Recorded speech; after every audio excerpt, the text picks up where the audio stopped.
Hello అండి, మిమ్మల్ని బాగున్నారా? Welcome back to my channel Sharu's everything. ఈరోజు నేను ఫ్రూట్ కస్టర్డ్ ఎలా చేసుకోవాలో చేసి చూపిస్తానండి. దానికోసం నేను 1.5 లీటర్ పాలు అయితే తీసుకున్నానండి.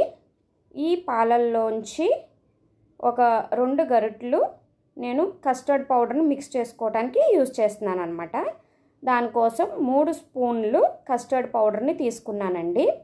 అలాగే 2 గరిటెలు పాలు తీసుకుని ఈ కస్టర్డ్ పౌడర్లో వేసుకుని ఉండలు లేకుండా కలుపుకుని పక్కన పెట్టుకోవాలి. ఈ ఫ్రూట్ కస్టర్డ్ అంటే మా అమ్మాయికి చాలా ఇష్టం అండి. ఎప్పుడు హాస్టల్ నుంచి వచ్చినా కూడా కంపల్సరీగా మా మదర్తో చేయించుకుని తింటుంది. ఇప్పుడు మా మదర్ ఊర్లో లేరండి, సో అందుకని చెప్పి తన కోసం నేను ప్రిపేర్ చేస్తున్నాను. చూడండి, ఇప్పుడు ఇలా 2 గరిటెలు పాలు వేసుకుని ఉండలు లేకుండా మిక్స్ చేసుకుని పక్కన పెట్టుకోవాలండి. ఈజీ ప్రాసెస్ అండి, ఎవరైనా కూడా ట్రై చేయొచ్చు. చాలా ఈజీగా అయిపోతుంది, అలాగే తక్కువ టైంలో కూడా అయిపోతుందండి. ఇలా కలుపుకుని పక్కన పెట్టుకుని తర్వాత స్టవ్ వెలిగించుకుని పాలునైతే మరిగించుకోవాలండి. నేనైతే 1.5 లీటర్ తీసుకున్న, ఎక్కువ క్వాంటిటీయే చేస్తున్నానండి. ఎందుకంటే మా ఇంట్లో అందరూ ఇష్టంగానే తింటారనమాట. ఇప్పుడు చూడండి, పాలు మరుగుతున్నాయి కదా. నేనైతే 2 కప్స్ షుగర్ని తీసుకున్నానండి. ఎవరైనా సరే వాళ్ళ టేస్ట్కి తగ్గట్టు యాడ్ చేసుకోవచ్చు షుగర్ అయితే. ఇప్పుడు షుగర్ వేసాక ఒకసారి కలుపుకొని నెక్స్ట్ మనం కలిపి పెట్టుకున్న కస్టర్డ్ మిక్చర్ ఉంది కదండి, అది కూడా వేసుకుని ఉండలు లేకుండా బాగా కలుపుకోవాలండి. ఇది ఎక్కువ అయితే స్టవ్ మీద ఉంచక్కర్లేదండి.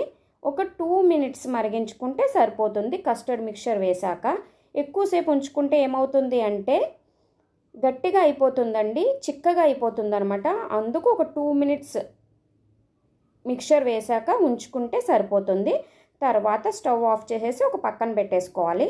ఈలోపు ఆ మిక్చర్ అంతా చల్లారేలోపు మనం ఫ్రూట్స్ని కట్ చేసుకుని ఉంచుకోవాలండి. మన దగ్గర ఏ ఫ్రూట్స్ ఉంటే ఆ ఫ్రూట్స్ యాడ్ చేసుకోవచ్చు. అది మన ఇష్టం అండి. ఏ రకం ఫ్రూట్ కావాలన్నా కూడా యాడ్ చేసుకోవచ్చు. అలాగే ఇందులో డ్రై ఫ్రూట్స్ కూడా యాడ్ చేసుకోవచ్చు అండి. బాదాం, క్యాష్యూ, పిస్తా అలాగా. నేనైతే ఇప్పుడు ప్రెజెంట్ యాడ్ చేయట్లేదండి. నా దగ్గర ఉన్న ఫ్రూట్స్ మట్టికి యాడ్ చేస్తున్నాను అనమాట. అలాగే ఫ్రూట్స్ క్వాంటిటీ కూడా మన ఇష్టం అండి. పల్చగా తినాలి అనుకుంటే అలా తక్కువ యాడ్ చేసుకోవచ్చు. ఎక్కువ ఫ్రూట్స్ కావాలి అంటే ఎక్కువ కూడా యాడ్ చేసుకోవచ్చు. నేనైతే మిల్క్ కూడా 1.5 లీటర్ తీసుకున్నాను కాబట్టి ఎక్కువ ఫ్రూట్సే యాడ్ చేసుకున్నానండి. ఇది మా అమ్మాయికి ఇష్టం అంటున్నాను కదా, ఎక్కువగా అస్తమాను అలా డేలో 3 టైమ్స్ అయినా తింటుంది, అందుకని ఎక్కువ క్వాంటిటీ చేశానండి. ఇది మనం ఫ్రూట్స్ కలిపేసుకున్నాక ఒక 3 అవర్స్ ఫ్రిడ్జ్లో అయితే పెట్టుకోవాలండి. ఇది చల్లగా తింటేనే బాగుంటుంది అనమాట.